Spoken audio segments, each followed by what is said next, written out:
When 19-year-old Keisha Williams was turned away from the ER for the third time, they said she was drug-seeking and exaggerating. But what they didn't know was that her mother was the state's top medical inspector. In less than 24 hours, their racist assumptions would cost them everything.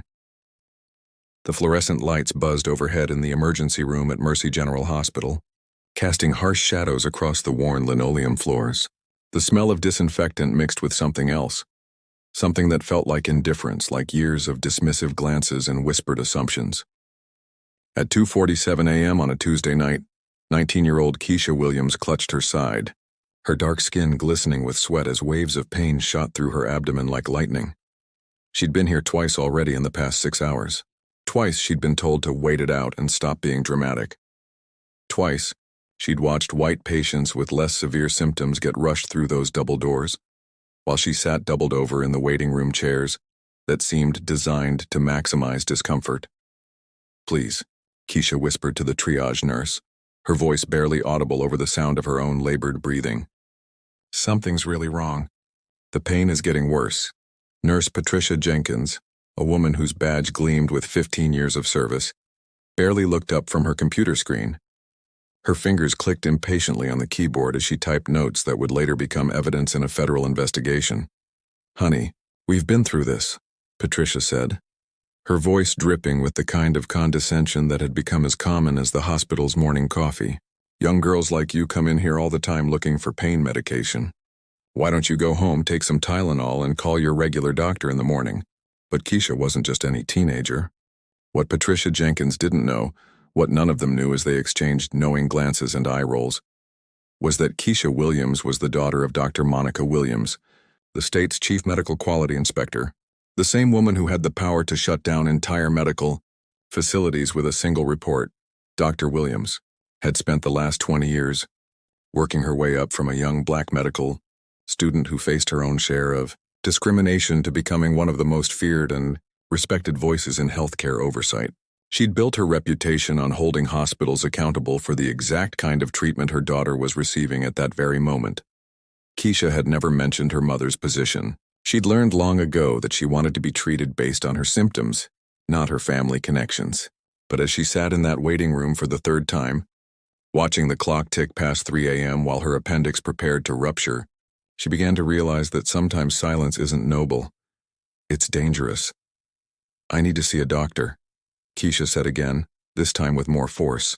"I think my appendix might be—" "Listen, sweetheart," interrupted Dr. Richard Hayes, the attending physician who had emerged from the back with coffee breath and an attitude that suggested he'd rather be anywhere else. "I've been doing this for 25 years. I can spot drug-seeking behavior from across the room. You're young, you're healthy, and you've been here multiple times tonight. That's textbook addiction behavior." The words hit Keisha like a slap. Drug-seeking, addiction, labels. That had nothing to do with the fire burning in her abdomen and everything to do with the color of her skin and the assumptions that came with it. What Dr. Hayes couldn't have known, what would haunt him for the rest of his career, was that those assumptions were about to trigger the most thorough medical investigation in the hospital's 50-year history.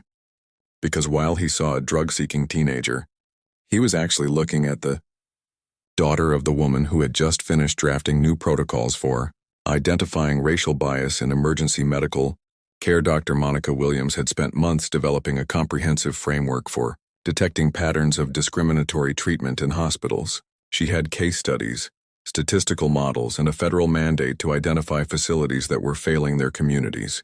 What she didn't have was a personal reason to investigate Mercy General Hospital. That was about to change.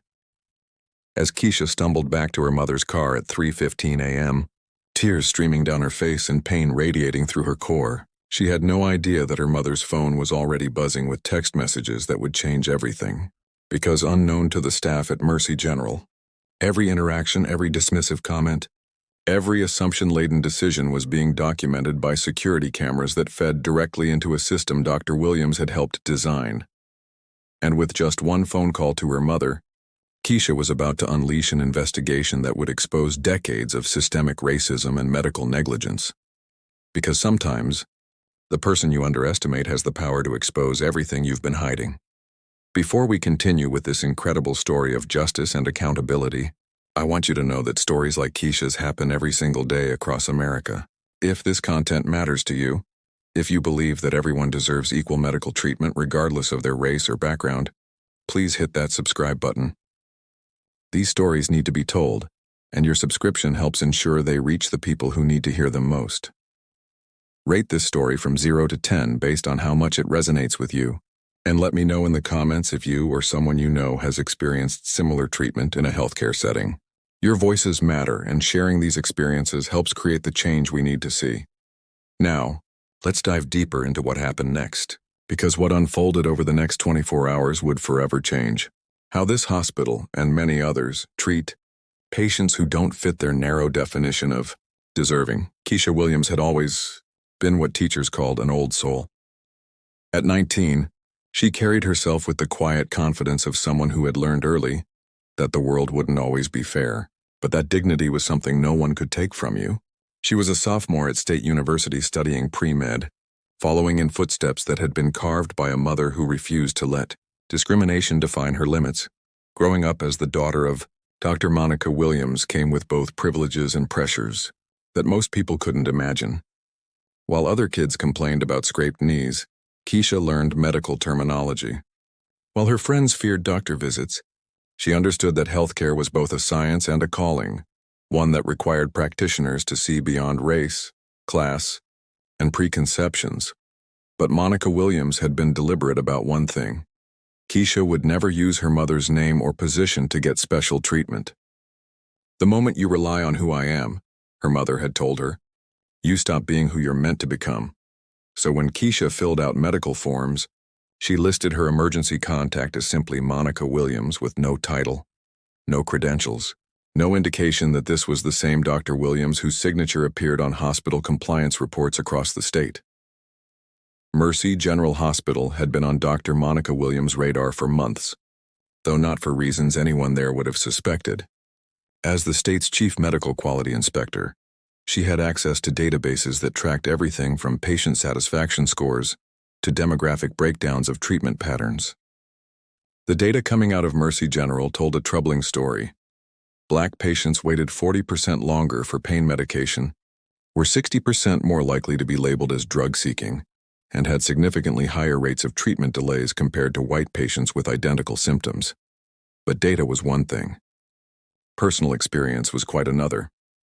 Dr. Williams had built her career on methodical investigation and ironclad documentation. She'd learned long ago that emotion without evidence was just noise in a system designed to dismiss the concerns of people who looked like her. So when her phone buzzed at 3:30 a.m. with a text from Keisha saying, "Mom, they won't help me again," she felt a familiar fire ignite in her chest, the same fire that had driven her through medical school when professors questioned whether she really belonged there, the same fire that had sustained her through residency when she was often the only black woman in the room. Keisha's text was brief but devastating. "Third time tonight. Called me drug-seeking. Can't take the pain anymore. Coming home." Dr. Williams read those words while sitting in her home office, surrounded by files and reports that suddenly felt inadequate compared to the reality of her daughter's suffering. For 20 years, she'd fought systemic racism in healthcare from the outside. Armed with statistics and regulatory power, now it had touched her family in the most intimate way possible. She called Keisha immediately. "Baby, where are you?" "In the parking lot at Mercy General," Keisha whispered, her voice weak and strained. "Mom, something's really wrong. The pain is getting worse, but they keep saying I'm lying." "Stay right there. Don't move. I'm calling an ambulance to take you to Metropolitan Hospital." "Mom, no. Don't use your—" "This isn't about using anything," Dr. Williams interrupted, her voice taking on the steel-edged tone that hospital administrators had learned to fear. "This is about getting you the medical care you need, and then it's about making sure this never happens to another child." As she hung up and dialed 911, Dr. Williams was already mentally cataloging the violations she would investigate at Mercy General. EMTALA violations for failure to provide adequate screening, civil rights violations for discriminatory treatment, Medicare compliance issues that could cost the hospital millions in federal funding. But first, her daughter. The ambulance arrived within 8 minutes, a response time that highlighted just how serious Keisha's condition had become. As the EMTs loaded her onto a stretcher, one of them, a veteran named Carlos Rodriguez, took one look at her symptoms and shook his head.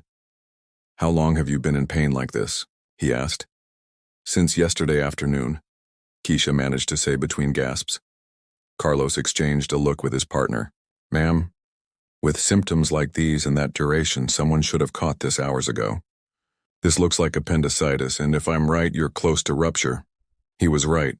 At Metropolitan Hospital, it took exactly 12 minutes from arrival to diagnosis, and 18 minutes from diagnosis to emergency surgery. Dr. Sarah Chen, the surgeon on duty, would later testify that Keisha's appendix was within hours of rupturing, a condition that could have been fatal if left untreated. "In my professional opinion," Dr. Chen wrote in her report, "this patient's symptoms were textbook appendicitis. Any competent medical professional should have identified this condition immediately upon examination. The failure to diagnose represents a serious breach of medical standards." While Keisha was in surgery, Dr. Williams sat in the waiting room with her laptop, accessing databases that most people didn't know existed. She pulled up Mercy General's patient records for the past 5 years, data she was legally authorized to access as part of her oversight role. The patterns that emerged were damning. In case after case, young black patients had been dismissed, delayed, or inadequately treated for conditions that were immediately diagnosed and treated when presented by white patients. The documentation was meticulous, recorded in the hospital's own systems by staff who apparently never expected anyone to analyze the data for patterns of discrimination. But Dr. Williams hadn't reached her position by being careless or reactive. She spent the next 6 hours building an airtight case, cross-referencing patient outcomes with demographic data, treatment timelines, and diagnostic accuracy rates. By the time Keisha woke up from surgery, her mother had compiled enough evidence to support a complete federal investigation. The phone call that would change everything came at 8:47 a.m., while Dr. Hayes was settling into his morning coffee and congratulating himself on another successful night of not being fooled by drug seekers. "Dr. Hayes, this is Dr. Monica Williams, State Chief Medical Quality Inspector. We need to talk." The morning shift change at Mercy General Hospital usually brought a sense of relief. Night staff heading home, fresh faces arriving with coffee and renewed energy. But on this particular Wednesday morning, there was an undercurrent of tension that no one could quite identify. It started with hushed conversations at the nurses' station and spread through the emergency department like smoke. Dr. Richard Hayes had just finished updating patient charts when his pager buzzed with a message that made his stomach drop. "Report to administrator's office immediately. Urgent investigation matter." The word investigation sent a chill through the hospital corridors. In his 25 years of practice, Hayes had seen colleagues face malpractice suits, licensing reviews, and quality audits. But something about this felt different. More immediate, more personal. What Hayes didn't know was that Dr. Monica Williams had spent the early morning hours making phone calls that would send shockwaves through the entire healthcare system. Her first call had been to the Office of Inspector General at the Department of Health and Human Services. Her second call went to the Civil Rights Division of the Department of Justice. Her third call was to the State Medical Board. Each conversation had been precise, methodical, and devastating. Dr. Williams didn't speak with the emotion of an angry mother, she spoke with the clinical precision of someone who had documented years of systemic failures and was finally ready to act on them. "We have a pattern of discriminatory treatment that violates the Emergency Medical Treatment and Labor Act, the Civil Rights Act, and multiple state healthcare regulations," she had told the federal investigators. "I have comprehensive data spanning 5 years, including detailed documentation of last night's incident involving my daughter, and I'm requesting an immediate investigation." Meanwhile, Patricia Jenkins was discovering that her dismissive treatment of Keisha Williams had been captured in startling detail. The hospital's security cameras had recorded every interaction, every eye roll, every condescending comment. What she had assumed was routine triage was now being analyzed frame by investigators who specialized in identifying discrimination in healthcare settings. The first sign that this wasn't a routine inquiry came when 2 federal investigators arrived at 9:15 a.m., followed by representatives from the State Medical Board. and then by local news crews who had somehow gotten word that something significant was happening at Mercy General. Hospital Administrator Margaret Foster had been dealing with regulatory visits for 15 years, but she'd never seen anything like this. The investigators weren't asking for random patient files or conducting routine compliance checks. They came with specific requests. Every patient record for the past 5 years that involved Black patients with abdominal pain, chest pain, or requests for pain medication. "Mrs. Foster," said Agent Rebecca Martinez from the Office of Inspector General, "we need to inform you that this hospital is now under federal investigation for potential violations of civil rights laws and medical care standards. We'll need access to all relevant records, staff schedules, and surveillance footage." The weight of those words settled over the hospital like a suffocating blanket. Federal investigation, civil rights violations, the kind of words that ended careers and closed hospitals. Dr. Hayes arrived at the administrator's office to find a room full of people he didn't recognize, all wearing badges and carrying tablets loaded with data that somehow related to his treatment decisions. The lead investigator, a woman whose presence commanded immediate attention, introduced herself in a way that made his blood run cold. "Dr. Hayes, I'm Dr. Monica Williams, State Chief Medical Quality Inspector. I believe you treated my daughter, Keisha Williams, last night." The room seemed to tilt. Every assumption he'd made, every dismissive comment, every eye roll suddenly took on new significance. This wasn't just about one patient complaint. This was about the daughter of the woman who had the power to shut down his entire department. "Dr. Williams, If there was some misunderstanding." "There was no misunderstanding," Dr. Williams interrupted, her voice carrying the weight of 20 years of fighting systemic racism in healthcare. "There was a failure to provide adequate medical care based on racial bias. My daughter presented with classic symptoms of appendicitis 3 times over 6 hours. Each time she was dismissed without proper examination. Each time she was labeled as drug-seeking without any clinical evidence to support that assumption." She opened her tablet and displayed security footage that showed Keisha doubled over in pain while Patricia Jenkins barely looked up from her computer. Then she showed comparative footage of a white teenage girl from the same night who was fast-tracked to examination within minutes of arrival. "Can you explain to me," Dr. Williams continued, "why my daughter waited 6 hours for treatment while this patient with less severe symptoms was seen immediately?" The silence in the room was deafening. Dr. Hayes looked at the footage, then at the data Dr. Williams had compiled, and realized he was staring at the end of his career. But it wasn't just his career. It was the systematic pattern of discrimination that he'd either been blind to or complicit in for years. Patricia Jenkins was called in next, and her reaction was immediate and defensive. "Now wait just a minute," she said, her voice rising. "I've been working here for 15 years. I treat every patient the same way. If that girl was in real pain..."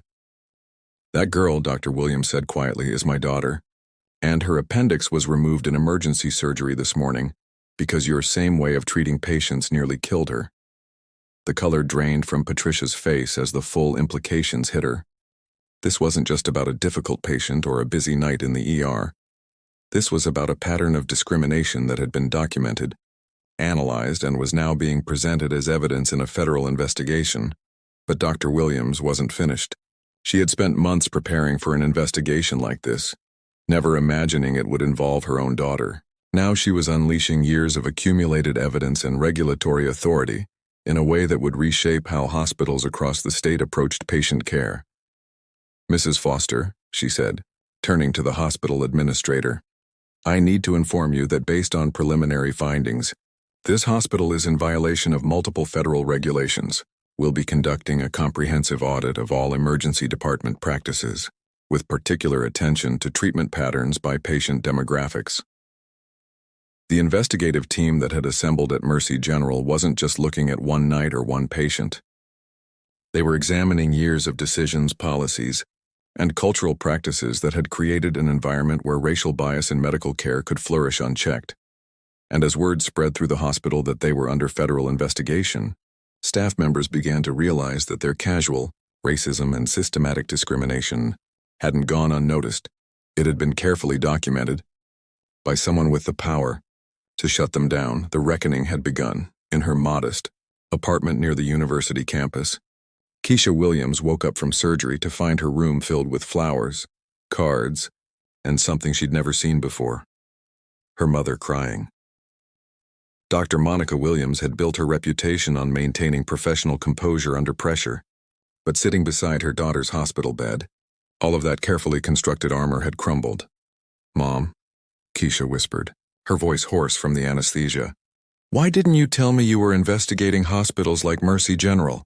Dr. Williams took her daughter's hand, and for the first time in years, she spoke not as the state's chief medical quality inspector, but as a mother who had nearly lost her child to the same systemic racism she'd been fighting her entire career. "Because I never wanted you to carry the weight of knowing how broken the system really is," she said.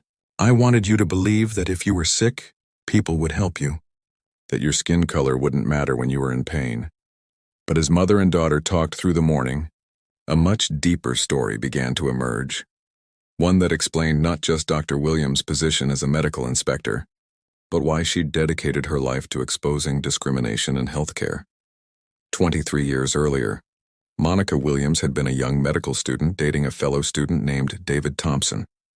They had dreams of opening a community clinic together, of providing quality healthcare to underserved populations. David was brilliant, compassionate, and saw medicine as a calling rather than just a career. During their final year of medical school, David began experiencing chest pain and shortness of breath during clinical rotations. As a black man in his 20s with no family history of heart disease, he was repeatedly told by supervising physicians that his symptoms were stress-related, that he was probably just anxious about upcoming board exams. For 3 weeks, David sought help from multiple doctors at the teaching hospital where they were training. Each time he was dismissed with suggestions to get more sleep or manage stress better. The pattern was always the same. White physicians would spend less than 5 minutes examining him before making assumptions about what a young black man's chest pain probably meant. Monica watched her future husband's condition deteriorate while the same physicians who were training her failed to provide him with the basic standard of care they would have given a white patient with identical symptoms. She documented every interaction, every dismissive comment, every assumption-laden diagnosis. On a Thursday morning in March, David Thompson collapsed during surgery rounds. The emergency team that rushed him to the cardiac unit discovered that he'd been experiencing unstable angina for weeks, a condition that was completely treatable if diagnosed early, but potentially fatal when ignored. David died of a massive heart attack at age 25, surrounded by doctors who had spent 3 weeks telling him his symptoms weren't real. The autopsy revealed extensive coronary artery disease that would have been easily detected with basic cardiac testing, the kind of testing that was routinely ordered for white patients presenting with chest pain, but had been deemed unnecessary for a young black man who was probably just stressed. "I held his hand as he died," Dr. Williams told Keisha, tears streaming down her face. "And I promised him that I would spend the rest of my life making sure this never happened to anyone else." That promise had shaped every decision Monica Williams made for the next 2 decades. She completed her medical degree with a specialization in healthcare administration and quality management. She earned a master's degree in public health with a focus on health disparities. She spent years building expertise in medical statistics, regulatory law, and investigative methodology. But it wasn't just about building credentials. It was about building the power to create real change.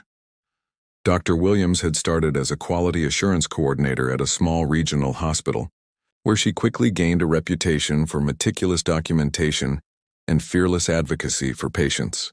She moved up to state-level positions, always with the same focus, identifying and eliminating the kind of systematic bias that had killed David. Over the years, she'd developed revolutionary methods for detecting discrimination in healthcare settings. She'd created algorithms that could identify patterns of disparate treatment by analyzing thousands of patient records. She'd trained teams of investigators who could recognize the subtle signs of racial bias in medical decision-making. Most importantly, she'd positioned herself to have real authority when hospitals failed their patients. As State Chief Medical Quality Inspector, she didn't just write reports that gathered dust in regulatory offices. She had the power to revoke licenses, terminate Medicare funding, and shut down facilities that refused to change. Every hospital that's been closed under my watch, every license that's been revoked, Every $1 million fine that's been imposed, she told Keisha. It's all been for David. And now it's for you too. But there was something else Keisha needed to understand. Her mother's work wasn't just about punishment, it was about transformation. Some of the hospitals that Dr. Williams had investigated had become national models for equitable health care after implementing the reforms she required. The goal was never revenge, Dr. Williams explained. It was prevention. It was making sure that other families didn't have to go through what we did. Looking at her mother with new understanding, Keisha realized that her own interest in pre-med wasn't just about following in family footsteps. It was about continuing a mission that had begun with David Thompson's death and was now crystallizing around her own near-death experience at Mercy General. "Mom," Keisha said quietly, "I want to help with the investigation. I want to make sure this doesn't happen to other kids." Dr. Williams smiled through her tears. This was the moment she'd both hoped for and dreaded. The moment her daughter would choose to join the fight against systemic racism in healthcare. It was a fight that would demand everything: emotional resilience, intellectual rigor, and the kind of courage that came from knowing that lives depended on getting it right. "Then let's finish what David started," she said, squeezing her daughter's hand. "Let's make sure Mercy General becomes an example of what happens when hospitals choose discrimination over care." As mother and daughter began planning their next steps, neither of them realized that their story was already spreading far beyond the walls of one hospital, inspiring a movement that would transform healthcare across the entire state. While Keisha recovered in her hospital room at Metropolitan, Dr. Monica Williams worked with the precision of a surgeon and the determination of someone who had spent decades preparing for this exact moment. Her home office, usually organized and calm, had been transformed into a war room filled with laptops, legal documents, and evidence that would ultimately reshape how hospitals across the state approached patient care. The federal investigation team had been working around the clock since their arrival at Mercy General, but Dr. Williams knew that investigations alone wouldn't save future patients. Real change required something more immediate, more comprehensive, and more permanent than regulatory reports. At 6:47 a.m. on Thursday, exactly 48 hours after Keisha's first visit to Mercy General, Dr. Williams made a phone call that would change everything. "Director Chen, this is Dr. Monica Williams. I'm invoking emergency protocols under Section 1867 of the Social Security Act. Based on evidence of systematic EMTALA violations, I'm recommending immediate suspension of emergency services at Mercy General Hospital, pending comprehensive remediation." Director James Chen of the Centers for Medicare and Medicaid Services had worked with Dr. Williams for 5 years. He knew that when she invoked emergency protocols, she had documentation that would hold up under the most intense scrutiny. "Monica, you know what you're asking for. Suspending emergency services essentially shuts down the hospital. Are you certain the evidence supports that level of action?" "James, I'm sending you documentation right now.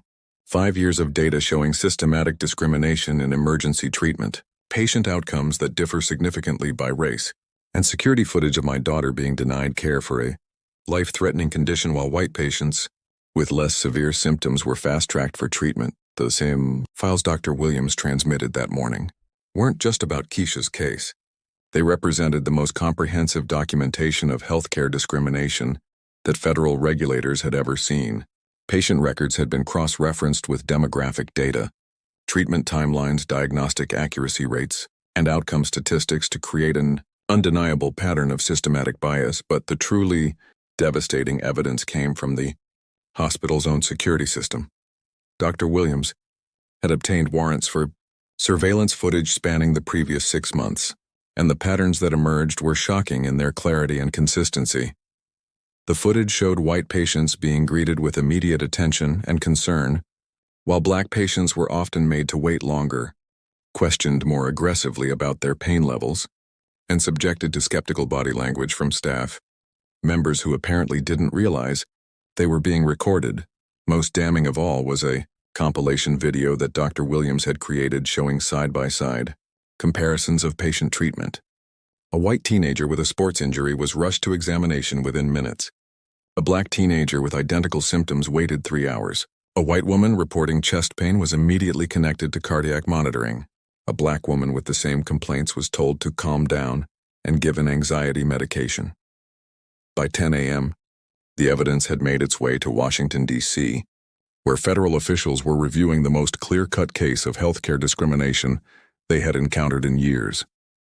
The documentation was so comprehensive, the patterns so obvious, that there was no room for the usual bureaucratic delays or administrative hesitation. At 11:23 a.m., Director Chen called Dr. Williams with news that would send shockwaves through the medical community. "Monica, I've reviewed your evidence with our legal team and the Office of Inspector General. We're implementing immediate emergency measures. Mercy General's Medicare provider agreement is being suspended effective noon today. They'll have 24 hours to cease emergency operations in an orderly fashion." The suspension of a hospital's Medicare provider agreement was the regulatory equivalent of a death sentence. Without the ability to bill Medicare and Medicaid, which represented over 60% of Mercy General's revenue, the hospital couldn't sustain operations. But more immediately, the suspension meant they could no longer legally operate their emergency department. Dr. Williams felt a mixture of satisfaction and sadness as she hung up the phone. Satisfaction that the system had finally worked the way it was supposed to. Sadness that it had taken nearly losing her own daughter to trigger the response that David Thompson's death should have generated 23 years earlier. But the federal action was only the beginning. Dr. Williams had spent years building relationships with advocacy organizations, civil rights groups, and medical professional associations. Within hours of the Medicare suspension announcement, her phone was buzzing with calls from journalists, lawyers, and activists who had been waiting years for a case this clear-cut and well-documented. The story that began spreading across social media that afternoon wasn't just about one hospital or one family. It was about a systematic problem that had been hidden in plain sight, documented in hospital records and security footage that most people never knew existed. Mercy General shutdown began trending on Twitter by 2 p.m., fueled by posts from former patients who had experienced similar treatment but had never known how to fight back. Stories emerged of Black patients being labeled as drug-seeking, experiencing treatment delays, and being subjected to unnecessary skepticism about their pain levels. But perhaps most importantly, the story inspired other medical professionals to come forward with their own experiences of witnessing or being subjected to discriminatory treatment. Nurses, doctors, and healthcare administrators began sharing stories that painted a picture of systematic bias that extended far beyond one hospital in one city. Dr. Williams had always known that individual cases, no matter how egregious, rarely created lasting change, but systematic documentation, federal enforcement, and public attention, that combination had the power to transform entire healthcare systems. As she sat in Keisha's hospital room that evening, watching the news coverage of Mercy General's shutdown, Dr. Williams realized that David Thompson's death had finally served its intended purpose. The promise she had made to him 23 years earlier was being fulfilled not through revenge, but through a reckoning that would protect countless future patients. Mercy General Hospital announced its permanent closure at 6 p.m. on Thursday, less than 48 hours after Keisha Williams had been denied care for the third time. The staff who had dismissed her pain, questioned her credibility, and nearly caused her death were now facing unemployment, federal investigation, and the kind of public scrutiny they had never imagined possible. The solution hadn't just been regulatory action or federal intervention. It had been comprehensive documentation, strategic timing, and the kind of systematic approach that turned individual injustice into institutional change. The emergency meeting called by Hospital Administrator Margaret Foster at 7 a.m. on Friday morning had the atmosphere of a funeral. The conference room at Mercy General, soon to be the former Mercy General, was filled with department heads, senior staff, and lawyers who had been working through the night to understand how a routine night in the emergency department had led to the complete shutdown of a 50-year-old institution. Dr. Richard Hayes sat at the far end of the table, his 25-year career reduced to security footage that had been playing on news stations across the state for the past 12 hours. Beside him, Patricia Jenkins stared at her hands, her 15 years of nursing experience now overshadowed by clips of her dismissive treatment of a teenager whose mother turned out to be the most powerful healthcare regulator in the state. "Ladies and gentlemen," Margaret Foster began, her voice carrying the weight of someone who knew she was delivering the hospital's eulogy. "We need to understand exactly how we got here. Dr. Williams, the state chief medical quality inspector, has provided federal investigators with evidence of systematic discrimination spanning 5 years. The Centers for Medicare and Medicaid Services has permanently revoked our provider agreement. We have 72 hours to transfer all patients and cease operations. The room was silent except for the sound of Patricia Jenkins quietly sobbing. But before we focus on logistics, Foster continued, Dr. Williams has requested to address the staff involved in her daughter's care. She'll be here in 10 minutes. When Dr. Monica Williams entered that conference room, she didn't look like someone seeking revenge. She looked like someone who had spent decades preparing for this exact moment. Not because she wanted it, but because she knew it was inevitable. Her presence filled the room with the kind of authority that comes from being absolutely certain of your facts and completely confident in your power to act on them. She set her tablet on the table and looked directly at Dr. Hayes. Dr. Hayes, you told my daughter that you could spot drug-seeking behavior from across the room, and that her multiple visits were textbook addiction behavior. Can you explain to me what clinical evidence supported that diagnosis? Dr. Hayes shifted uncomfortably in his chair. Dr. Williams, in the moment, with the information I had. The information you had, Dr. Williams interrupted, included a 19-year-old college student presenting with classic appendicitis symptoms. Abdominal pain localized to the lower right quadrant, low-grade fever, elevated white blood cell count, which you never bothered to check, nausea and vomiting, which she reported on all 3 visits. She turned her tablet screen toward the room, displaying Keisha's actual medical records from Metropolitan Hospital, alongside the minimal documentation from Mercy General. These are the lab results from Metropolitan Hospital, taken 4 hours after my daughter left your facility for the 3rd time. Every single marker confirms acute appendicitis. The condition was so advanced that Dr. Chen, the surgeon, noted her appendix was within hours of rupturing. The silence in the room was deafening as the medical staff looked at evidence they couldn't dispute. Dr. Williams continued, her voice steady but carrying an undercurrent of controlled fury. Now I want you to look at this.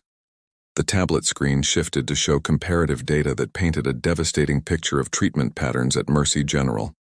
Charts and graphs showed that black patients waited an average of 73% longer for pain medication than white patients. They were 3.2 times more likely to be labeled as drug-seeking. They received adequate diagnostic testing at significantly lower rates. This isn't about one night or one patient, Dr. Williams said, making eye contact with each person in the room. This is about a systematic pattern of discrimination that has been operating in this hospital for years. My daughter nearly died because of assumptions that had nothing to do with medicine and everything to do with the color of her skin. Patricia Jenkins looked up from her hands, mascara streaking down her cheeks. Dr. Williams, I never meant... I didn't think I was being racist. I treat everyone the same. No, Dr. Williams replied firmly. You don't. And the evidence proves it. She displayed security footage on the wall-mounted screen showing Patricia's interactions with different patients throughout that night. The contrast was impossible to ignore. Warm smiles and immediate attention for white patients, dismissive body language and minimal eye contact for black patients. Ms. Jenkins, you've been documented using different tones of voice, different levels of attention, and different assumptions about credibility based solely on patient demographics. This isn't about conscious racism. It's about unconscious bias that has real, life-threatening consequences. Dr. Hayes finally found his voice, though it came out as barely a whisper. Dr. Williams, what do you want from us? The hospital is already closed. Our careers are over. What more can we do? Dr. Williams looked at him with something that might have been pity. Dr. Hayes, this was never about ending careers or seeking revenge. This was about saving lives, about making sure that what happened to my daughter, and to David Thompson 23 years ago, never happens again.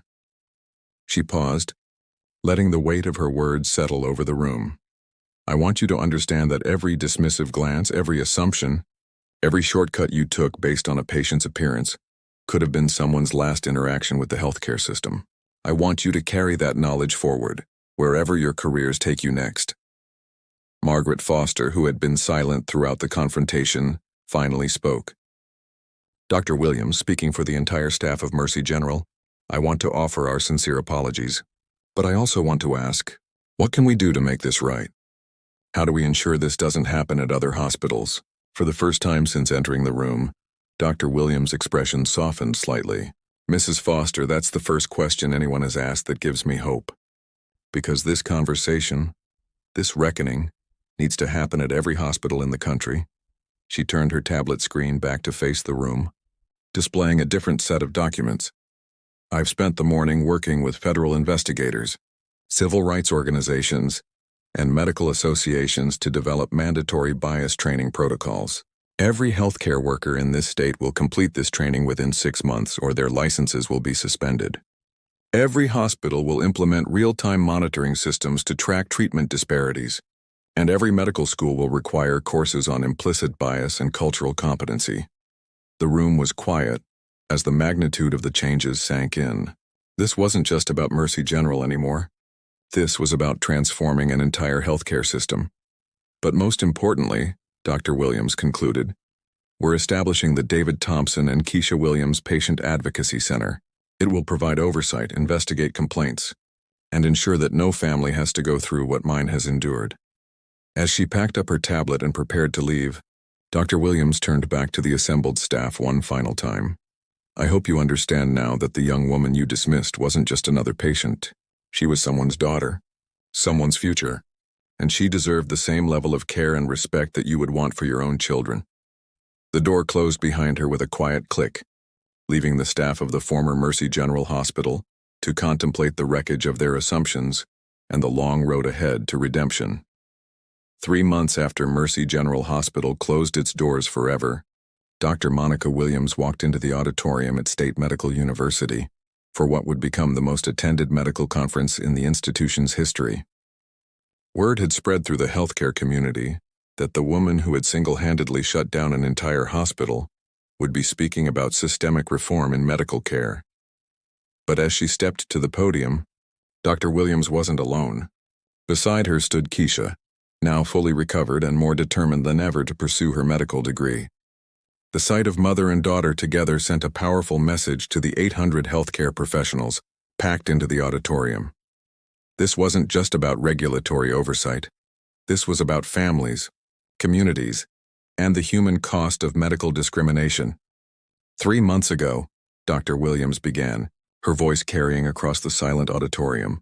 My daughter nearly died because healthcare professionals made assumptions based on the color of her skin, rather than the symptoms she presented.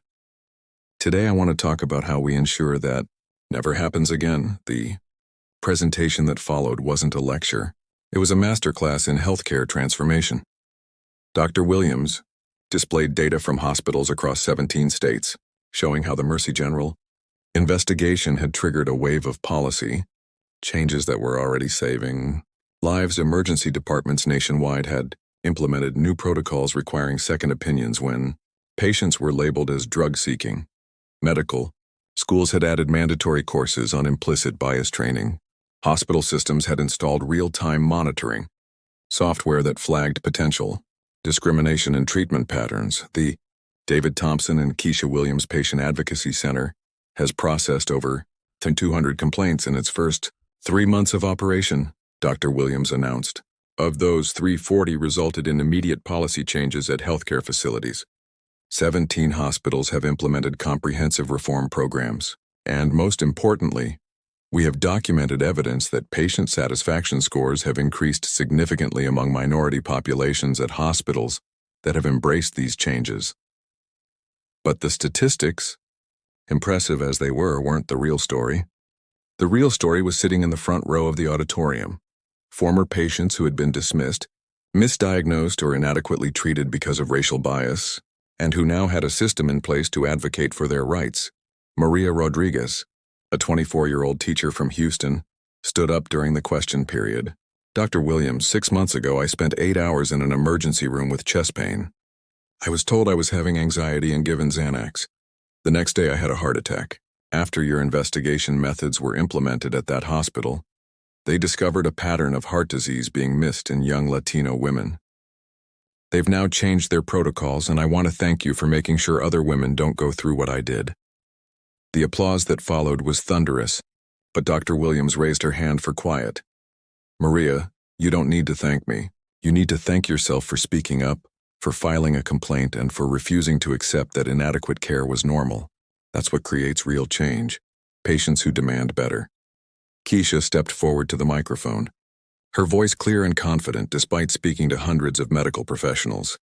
3 months ago, I was just another pre-med student who thought the healthcare system worked the same way for everyone. I learned the hard way that it doesn't. But what I also learned is that change is possible when people refuse to accept discrimination as normal. She looked out at the audience, making eye contact with young medical students scattered throughout the auditorium. To the future doctors in this room, you have the power to be different. You have the power to see patients as individuals rather than stereotypes, and you have the power to speak up when you witness bias in your colleagues or institutions. The standing ovation that followed lasted for nearly 5 minutes. But the real impact of the presentation became clear in the weeks that followed, as hospitals across the country began reaching out to Dr. Williams' advocacy center, not because they were facing investigations, but because they wanted to implement reforms before problems arose. Dr. Sarah Chen, the surgeon who had operated on Keisha, called Dr. Williams 2 weeks after the conference. "Monica, I wanted you to know that our hospital has implemented every single protocol you recommended.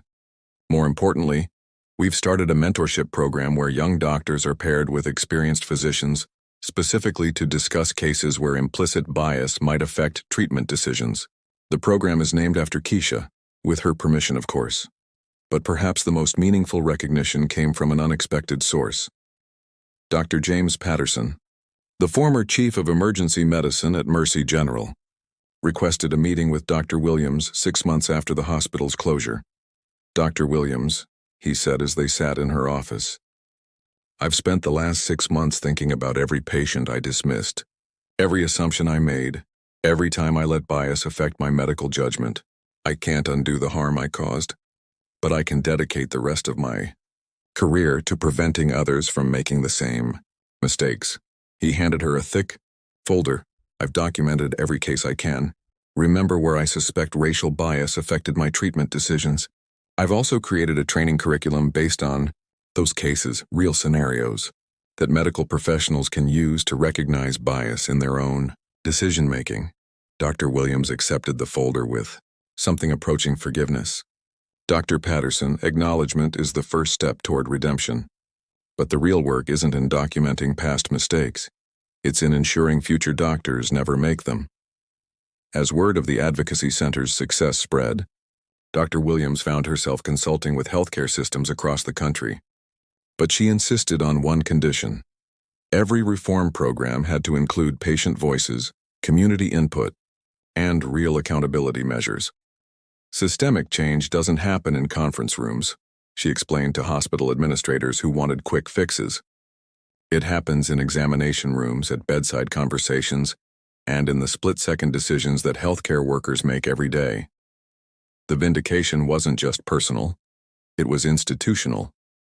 Healthcare organizations that had once dismissed concerns about racial bias were now competing to demonstrate their commitment to equitable treatment. Medical journals published articles citing the Williams Protocol as the gold standard for identifying and eliminating discrimination in clinical settings. But for Dr. Williams and Keisha, the greatest vindication came from the young medical students who approached them after speaking engagements, eager to learn how they could be part of the solution rather than perpetuating the problem. Because true vindication isn't about punishment, it's about transformation. And transformation was exactly what they had achieved. 1 year after the closure of Mercy General Hospital, Dr. Monica Williams stood in the emergency department at Metropolitan Hospital, watching her daughter Keisha begin her clinical rotations as a third-year medical student. The irony wasn't lost on either of them that Keisha was learning patient care in the same hospital, where she had been saved from her mother's professional mission, becoming tragically personal. "Remember," Dr. Williams told her daughter as they watched the controlled chaos of the ER, "every person who comes through those doors is someone's child, parent, or sibling. Their pain is real, their concerns are valid, and their dignity is non-negotiable." Keisha nodded, but her attention was focused on something else. A young black man in the waiting area, clutching his side and trying to get the attention of the triage nurse. Without hesitation, she approached him. "I'm a medical student," she said gently. "Can you tell me about your pain?" As she listened to his symptoms and saw his obvious discomfort, she immediately recognized the signs that had nearly cost her own life. She walked calmly to the triage desk. "This patient needs immediate evaluation for possible appendicitis," she said to the nurse. "The presentation is classic, and he's been waiting for 30 minutes. The nurse looked at the patient, then at Keisha, and quickly called for an attending physician. Within 10 minutes, the young man was being prepped for emergency surgery. Dr. Williams watched the interaction with quiet pride. This was the real victory. Not the closure of one discriminatory hospital, but the training of a new generation of healthcare providers who understood that medical care was inseparable from human dignity. The David Thompson and Keisha Williams Patient Advocacy Center had now processed over 3,000 cases, resulting in policy changes at 127 hospitals across 12 states. The Williams Protocol for identifying and eliminating healthcare discrimination had been adopted by major medical associations nationwide.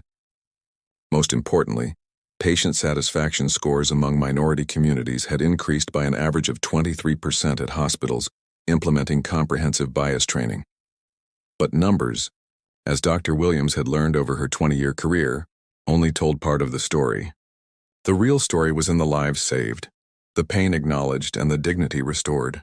It was in the young medical students who learned to listen before judging, to examine before assuming, and to treat every patient with the same care they would want for their own families.